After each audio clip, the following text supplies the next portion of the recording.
All right, so today I'm going to cover how to name some of the other functional groups. We already learned the basics of things like naming alkanes, alkenes, alkynes, and also simple derivatives like haloalkanes. But obviously there are a lot of other functional groups like alcohols, ketones, carboxylic acids, aldehydes, which are very important functional groups. And I've put off teaching how to name those for a bit because we have to learn a whole system of priorities in order to get this to work. But I've summarized these in your workbook, and if you look on the inside cover here, you can see the table on the inside cover, and so please turn to that right now. And let me talk about this priority system, because I've listed in the table the groups in priority order. And basically the idea is that the highest priority one determines what the root name of the structure is. So let's consider this idea of priority.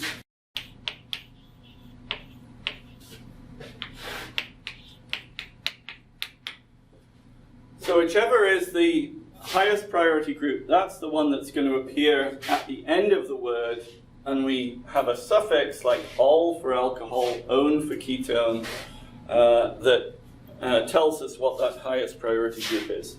And the rest of the name is sort of based on that, with, of course, the same rules about naming alkyl groups and naming alkane chains that we learned last semester. With some qualifications, of course, to allow for this priority system. So, first of all of the lower priority groups will be shown as prefixes, that is, as substituents, except for if they're part of the alkane chain, they come in the middle. Alkenes and alkynes come in the middle. So,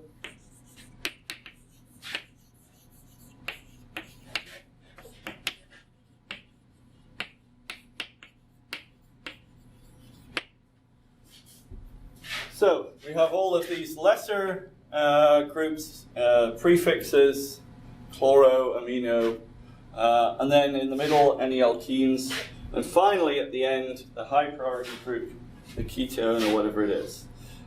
If we have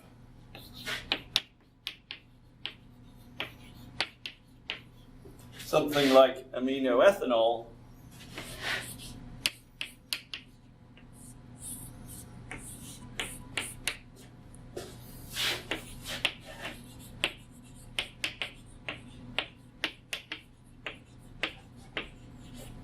you can see here, this could be named as 2-hydroxyethylamine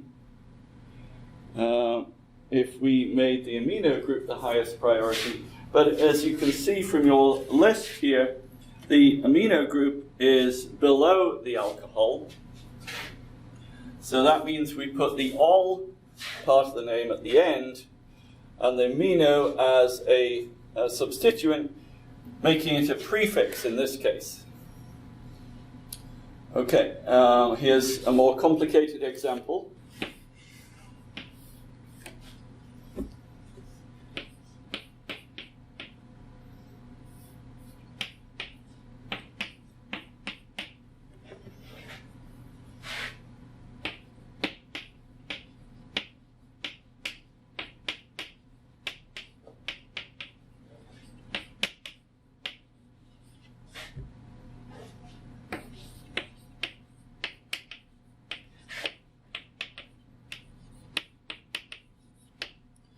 Here, the carboxylic acid is the priority group.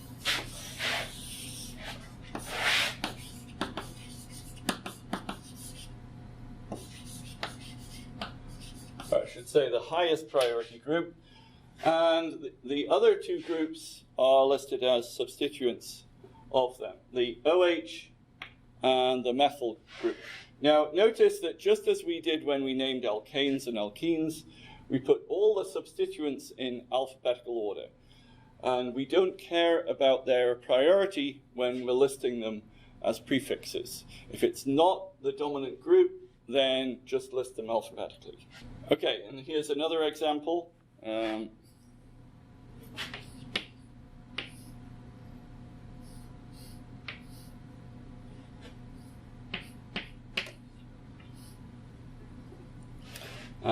you can count the chain here.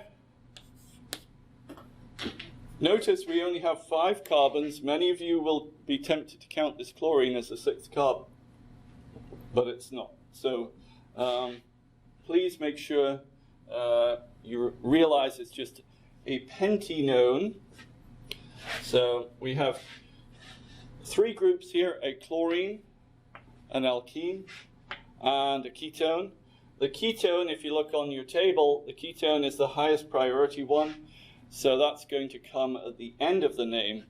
So we'll put, it's at the 2 position, so it's going to be 2-one at the end.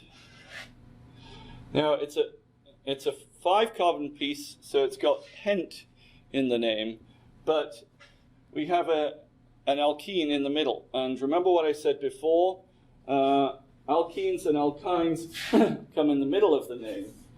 So we have to somehow insert it. So we actually end up with, if this were an alkene alone, we would call it pent-3-ene, if we're numbering through this end of the molecule. So this becomes a pent-3-ene 2-one. And the chloro comes as a prefix.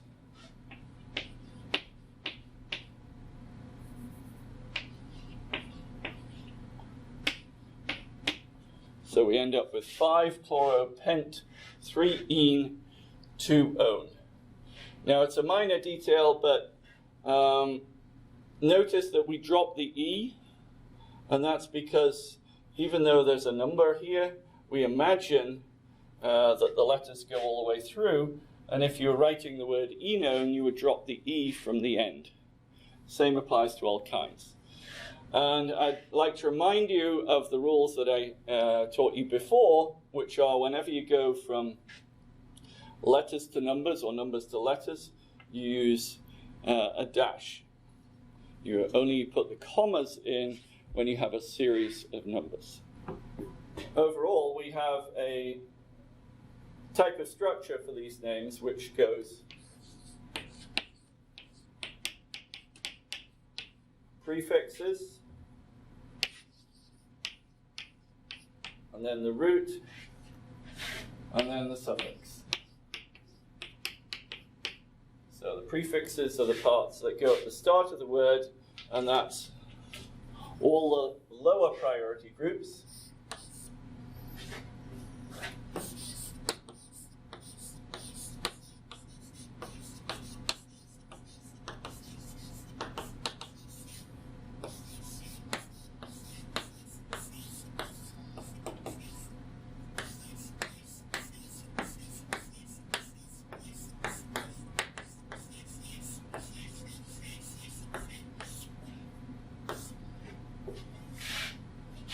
Then we have the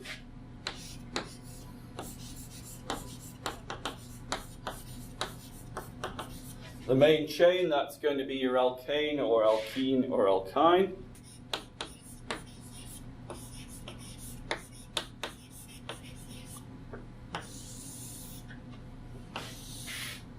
And finally, we have the suffix group, which is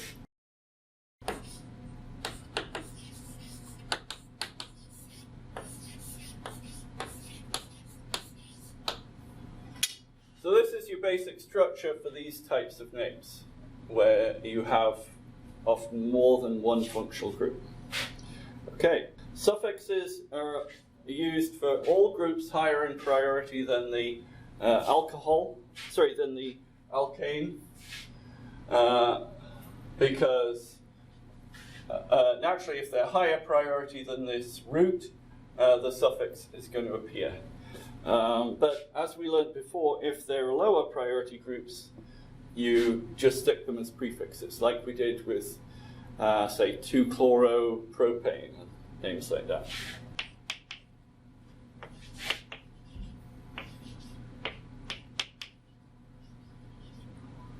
If we have, say, a structure with 2 ketone groups, rather than trying to figure out which ketone is the highest priority, we simply put di in front and put numbers to show where those ketone groups come.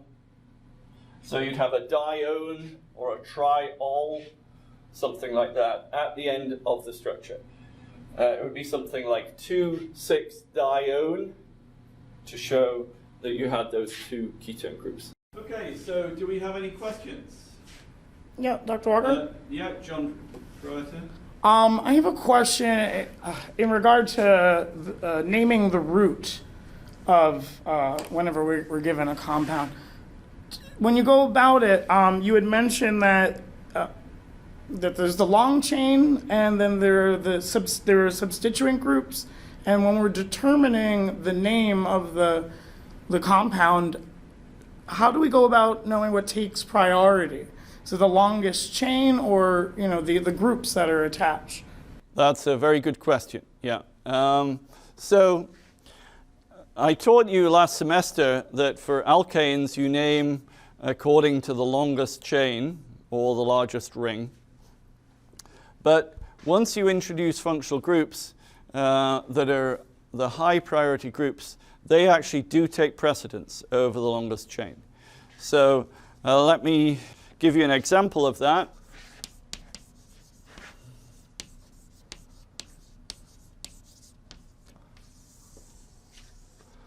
So we look for the longest chain that contains the priority functional group.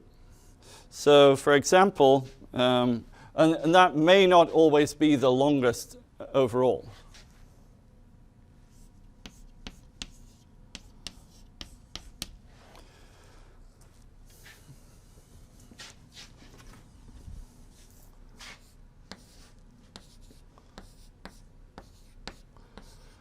So in this case, our longest chain would actually include this here, and the carboxylic acid would come off the side.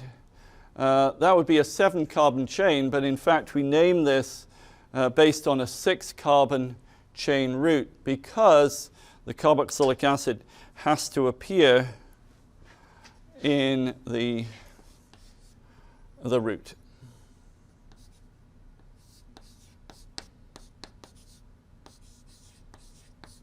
So let me name that for you.